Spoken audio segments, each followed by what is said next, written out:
Maxon Wu, si tabib ajaib. By Kikson. Bab 66, Bagian Selatan, Provinsi Sue. Maxon Wu sedikit terkejut, kekuatan keluarga Sue berada di luar imajinasi. Mau tak mau dia berkata, keluarga Sue sangat kuat, jika kita menyerang keluarga Sue seperti ini, apa itu tidak akan takut menyinggung keluarga Sue? Clarice Tang berkata sambil tersenyum, apa yang dilakukan keluarga Sue adalah membuka pintu bisnis, mereka tidak mungkin menyerang para tamu. Bahkan begitu kita memasuki bagian selatan, mereka masih harus melindungi keselamatan kita. Kalau tidak, siapa yang berani membeli batu giok mereka di masa depan? Maxon Wu berpikir itu masuk akal dan berkata sambil tersenyum, kalau begitu, aku tidak akan segan-segan dan berusaha sekuat tenaga. Pikiran Clarice Tang tidak tertuju pada perjalanan ke bagian selatan. Dia berkata, Kakak Maxon, kapan kita akan mulai tentang White Dragon Bay? Maxon Wu berkata, jangan khawatir, saat kembali dari bagian selatan, ajak Kenneth Zuo untuk berdiskusi bersama. Mata Clarice Tang berbinar. Maksud Kak Maxon adalah masalah White Dragon Bay dapat diselesaikan. Maxon Wu tidak menyangkal, masalahnya tidak besar. Clarice Tang menghela nafas lega, setelah Simon Ni terluka, keluarga Lu menyerah atas proyek itu dan akan menjual tanahnya. Maxon Wu bertanya, berapa harga tanah ini? Pada awalnya, keluarga Lu mengambil tanah ini hanya dengan 20 miliar yuan. Mereka pikir bisa menghasilkan banyak uang, namun siapa tahu malah dijebak oleh Simon Ni. Clarice Tang berkata, keluarga Lu sekarang akan menjual dengan harga 18 miliar yuan, dengan kehilangan mengorbankan 2 miliar yuan. Jika menambahkan kerugian mereka menjual Villa Taikang, itu akan menjadi lebih besar.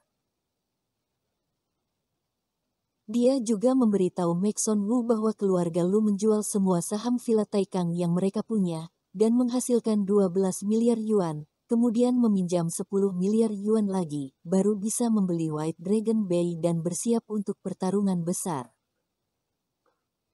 Tapi sekarang, rencananya telah berubah, keluarga Lu harus berjuang untuk bertahan hidup dan menjual tanah White Dragon Bay dengan harga murah. Maxon Wu kemudian bertanya, 18 miliar yuan seharusnya terhitung sangat murah bukan? Tentu saja murah. Jika tidak ada masalah dengan White Dragon Bay, tanah yang rusak di sini dapat dijual setidaknya 30 juta yuan per meter persegi. Kamu harus merogoh kocek setidaknya 60 miliar yuan untuk dapat memilikinya, kata Clarice Tang. Maxon Wu, Villa Taikang, kalian sudah menguasainya. Clarice Tang mengangguk, setelah investasi Villa Taikang dikembalikan, kami langsung menginvestasikannya di Dragon White Bay. Sekitar 70 miliar yuan diperlukan untuk diinvestasikan di seluruh proyek, kami akan menginvestasikan 40 miliar yuan, di mana 30 miliar akan digunakan sebagai pinjaman hipotek. Maxon Wu berkata, jadi, total investasinya adalah 40 miliar yuan, dan pendapatan yang aku ingat adalah 120 miliar yuan. Clarice Tang menjawab, ya, setelah dikurangi berbagai pengeluaran, kita bisa mendapatkan setidaknya 70 miliar, 175% dari keuntungan. Siklusnya sekitar 3 tahun. Maxon Wu merasa bahwa bisnis ini dapat dilakukan dan berkata, Feng Shui White Dragon Bay sebenarnya bagus, nanti kita dapat melakukan publisitas dan mengundang beberapa selebriti untuk datang. Berbicara tentang selebriti, Clarice Tang berkata, ngomong-ngomong, Zion Ni, putra Simon Ni, memintaku untuk memintamu melihat Simon Ni. Maxon Wu terkejut, mencariku. Clarice Tang mengangguk, dia mendengar dari Kenneth Zuo bahwa keterampilan medis Kak Maxon luar biasa, jadi dia ingin kamu untuk memeriksa ayahnya. Jika bisa disembuhkan, keluarga Ni bersedia membayar sejumlah besar biaya medis. Maxon Wu terdiam sejenak, dan kemudian berkata, sangat sulit untuk menyembuhkan penyakitnya, katanya. Clarice Tang terkejut, Kak Maxon, maksudmu dia benar-benar bisa diselamatkan? Maxon Wu mengangguk, tentu saja bisa disembuhkan, tapi itu terlalu rumit. Setelah jeda, dia berkata lagi, kamu beritahu Zion Ni bahwa aku bisa menyembuhkannya, tetapi aku harus membebankan biaya medis sebesar 10 juta yuan. Clarice Tang berkata sambil tersenyum, Kak Maxon, bahkan jika kamu menagih 100 juta yuan pun, keluarga Ni tidak akan menolak. Maxon Wu berkata dengan tenang, aku belajar mengobati dengan tujuan untuk menyelamatkan orang. Jika tidak ada tujuannya, bukan tugas dokter untuk memeras uang. Aku menagihnya 10 juta yuan karena aku membutuhkan banyak waktu untuk merawatnya. Clarice Tang menyesali ucapannya dan buru-buru berkata, apa maksud Kak Maxon adalah bahwa aku berbicara omong kosong. Aku akan segera memberitahu Zion Ni. Maxon Wu menyebutkan investasi saat ini dan bertanya, apakah kamu yakin ingin berpartisipasi dalam investasi pada Anderson Lee? Clarice Tang berseru, tentu saja. Jika aku dapat menghasilkan lebih banyak uang kali ini, aku dapat menambahkan beberapa investasi. Maxon Wu berkata, dia hanya ingin 3 miliar yuan. Selain itu, aku akan menginvestasikan 5 miliar yuan. Clarice Tang berkedip dan berkata, Kak Maxon, proyek Dragon White Bay, kamu juga dapat menginvestasikan sejumlah uang, yang mana jauh lebih menjanjikan daripada manajemen keuangan. Maxon Wu tentu saja tergiur dan berkata, oke. Aku akan bertaruh, jika menghasilkan uang kali ini, semua 30% yang aku punya akan diinvestasikan di White Dragon Bay. Selanjutnya, Clarice Tang memberitahu Zion Ni bahwa Maxon Wu telah mengiyakan untuk merawat ayahnya, dan Zion Ni menyetujui tawaran Maxon Wu. Clarice Tang menemani Maxon Wu secara langsung, mereka datang ke Taihua Hospital, yang merupakan rumah sakit lokal terbaik di Yunjing. Di pintu bangsal Super VIP Taihua Hospital, seorang pria paruh baya berjalan dengan cemas, dia adalah putra Simon Ni, Zion Ni. Simon Ni terluka parah dan dalam keadaan koma, Zion Ni sangat sedih dan cemas. Pendapatan dan jaringan keluarga Ni semua didukung oleh ayah mereka, Simon Ni. Keluarga Ni takut akan bangkrut seiring dengan kematian ayahnya. Bagaimanapun, dia akan menyelamatkan nyawa ayahnya. Namun, beberapa hari ini dia mengundang banyak dokter terkenal, tetapi tidak satupun dari mereka yang bisa menghidupkan kembali Simon Ni.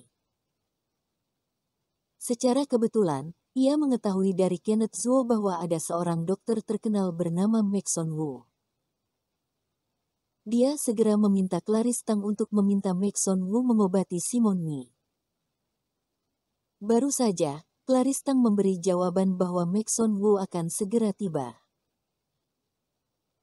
Setelah menunggu lebih dari setengah jam, Maxon Wu tiba, dan Zion Ni buru-buru menyapanya, Dr. Wu, Anda akhirnya sampai, dan ayah saya ada di dalam.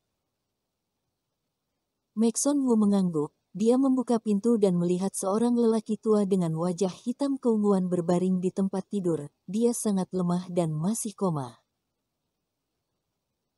Dia memeriksa dan menemukan bahwa jiwa Simon Ni terluka, dan tubuhnya diserang oleh roh jahat, yang merusak meridian dan 5 organ dalam vitalnya, tidak heran dia tidak sadarkan diri. Tabib ajaib, apakah ayahku masih bisa diselamatkan? Zion Ni buru-buru bertanya. Maxon Wu berkata, ini bisa disembuhkan, aku akan menulis resep. Kamu harus menemukan obatnya dalam 3 hari, dan kemudian aku akan mengobatinya. Zion Ni sangat gembira, baguslah. Aku akan mengirim seseorang untuk menemukannya dengan seluruh kekuatanku. Maxon Wu ingin menyelesaikan menulis. Dia dengan cepat menuliskan beberapa bahan obat. Zion Ni belum pernah mendengar sebagian besar dari mereka. Ketika selesai menulis, dia memberikannya kepada Zion Ni dan mengeluarkan jarum emas, kemudian menusukkannya ke 72 titik akupuntur Simon Ni. Aku menggunakan jarum emas untuk menghentikan lukanya sementara. Ketika kamu mengumpulkan semua obatnya, beritahu aku untuk datang. Katanya singkat, padat, dan jelas. Zion Ni mengangguk dan berterima kasih lagi dan lagi. Setelah itu, mereka pergi. Sekembalinya ke mobil, Clarice Tang bertanya, apakah obat-obatan itu sulit ditemukan? Maxon Wu mengangguk, sedikit sulit dan mahal, biayanya setidaknya 100 juta yuan untuk menemukannya. Clarice Tang terkejut, 100 juta yuan. Maxon Wu berkata, aku harap dia dapat menemukannya, jika dia tidak dapat menemukannya, aku juga tidak bisa berbuat apa-apa. Kembali ke kediaman Tang, Maxon Wu menghubungi Rahel Leng. Dia telah mempelajari jurus Twisting Flowers secara menyeluruh, dan sudah waktunya untuk memberitahunya. Setelah menerima telepon Maxon Wu, Rahel Leng sangat senang. Mereka kemudian membuat janji untuk bertemu di sebuah hotel. Ketika Maxon Wu tiba, dia sudah menunggunya di lobi. Melihat kedatangan Maxon Wu, dia segera melambai. Kapan kamu datang ke Yunjing? Dia bertanya sambil tersenyum. Baru tiba hari ini. Maxon Wu berkata, ayo, kita buka kamar. Sebenarnya, dia ingin membuka kamar untuk mengajarinya jurus Twisting Flowers. Rahel Leng juga mengerti apa yang dia maksud, tetapi ucapannya memang sedikit ambigu. Siapapun yang mendengarnya pasti akan berpikiran aneh, dan dia tidak bisa menahan perasaan berbeda. Maxon Wu membuka suite dan memasuki pintu kamar bersama Rahel Leng. Dia berkata, aku telah mengerti masalah yang kamu hadapi. Namun, sangat sulit untuk mengajari kamu. Rahel Leng tercengang, sangat sulit. Maxon Wu mengangguk, karena kamu harus menanggalkan pakaianmu. Wajah Rahel Leng tiba-tiba memerah.